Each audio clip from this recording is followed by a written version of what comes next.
or had barely started, froze in our tracks. Death had gotten the jump on me this time. I was worrying about it before I'd even come up with a fully formed idea for a novel. What was the point of starting if I wasn't going to be around to finish? This didn't necessarily mean I believed I was going to die of the coronavirus any more than I believed I was going to drown in the Atlantic or be eaten by a bear. But all those scenarios were possible. The year 2020 didn't seem like a great time to start a family or a business or a novel. Of course, I was still writing essays. I'm always writing essays. 800 words on owning a bookstore for a newspaper in London, my 10 favorite books of the year for a magazine in Australia, an introduction for a newly reissued classic, maybe a little piece about dogs.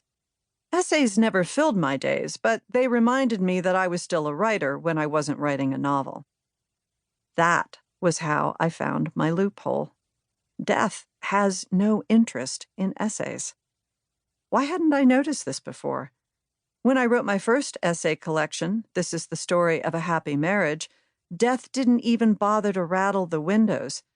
The book was so ridiculously personal that I worried only about whose feelings I might hurt and gave no consideration as to whether I might step on a snake. I realized that for all the essays I'd written in my life, I'd never once heard the ethereal shush of a scythe being sharpened nearby. Had death wandered off because no immense cast of imagined characters could be obliterated? Or was it because the things I wrote about in essays were true, verifiable?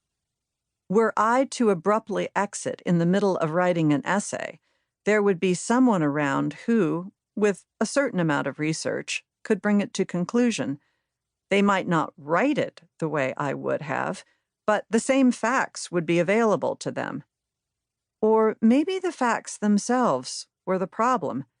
Imagination can be killed, but facts are infinitely harder to snuff out. I know it might not seem this way.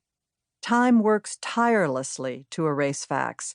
This country works tirelessly. But facts have a way of popping up, their buoyant truth shining all the more brightly with time. Maybe that was why death wasn't interested in essays. Essays don't die. I decided to go all in. I began to write longer essays, and I wrote them for myself. Why the sudden desire to get rid of things? What did it mean at this point in my life not to have children? Other essays came out of conversations I had with friends, most notably the piece about my 3 fathers. After my friend Kate's father died, she told me she was going to write about him. I'd been thinking of writing about my own 3 fathers for 15 years, but had never found the courage to follow through. I asked her if I could tag along. Writing is such solitary work, but in this case, her companionship made me brave. It wasn't until I wrote the title essay, These Precious Days, that I realized I would have to put a book together.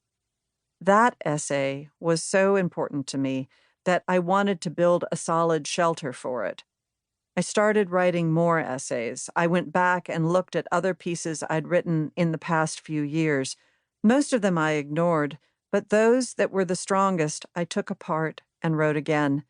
It's a wonderful thing to be able to go back to something that's a couple of years old, see the flaws in the fullness of time, and then have the chance to make corrections and polish it up, or in some cases, throw the whole thing out and write a better version. That's something I never get to do with novels. Through these essays, I could watch myself grappling with the same themes in my writing and in my life: what I needed, whom I loved, what I could let go, and how much energy the letting go would take. Again and again, I was asking what mattered most in this precarious and precious life. As for death, I have remained lucky. Its indifference has never waned, though surely it will circle back for me later. Death always. To keep listening to this audiobook, I've left you a link in the description so you can do it, at no cost thanks to Audible's 30-day free trial.